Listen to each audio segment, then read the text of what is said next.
I think one of the things that was really unique to him is he didn't preach or practice anything he hadn't personally lived out. And God got a hold of him as a young man, and the experiences which God led him through just empowered him to be able to preach to others, whether, both when it came to missions, when it came to people, when it came to successes and failures in the Christian life.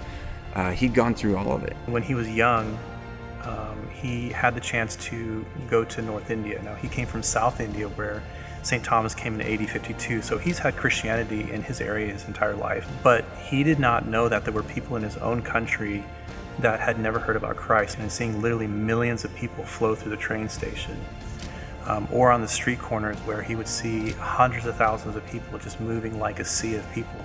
His heart literally broke, and he began to weep because he realized all these people, they don't know Christ, and they'll enter into eternity without ever hearing Christ's name even once. And so that kind of created a burning passion for him that he was never the same. You travel with him, and you walk by somebody who was like, on the streets, and like he could not walk by them. He's like, what can we do to help them? Do we have any money? Do we have what can we do? And just the fact that there was still one person who hadn't heard about Jesus or heard the gospel was just never okay with him. He's like the modern day Apostle Paul in a lot of ways, when I think in terms of his impact on the world. What people understand about GFA World now, where it's very big and it's very organized, is not how it used to be.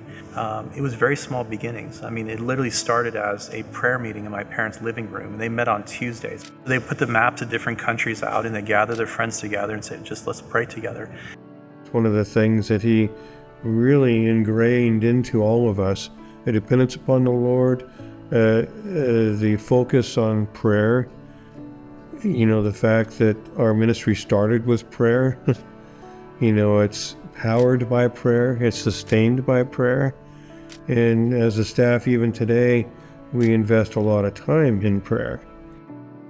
You backtrack a little bit, and if people read my father's book, Revolution and World Missions, they'll see he went through his own crisis.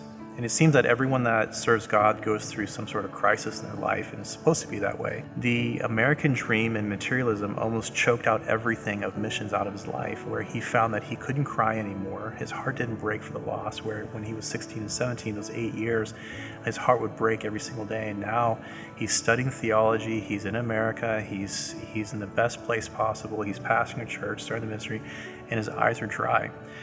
And my mom had been praying for him for several years that God would just continue to break his heart. My mom quietly just prayed behind the scenes.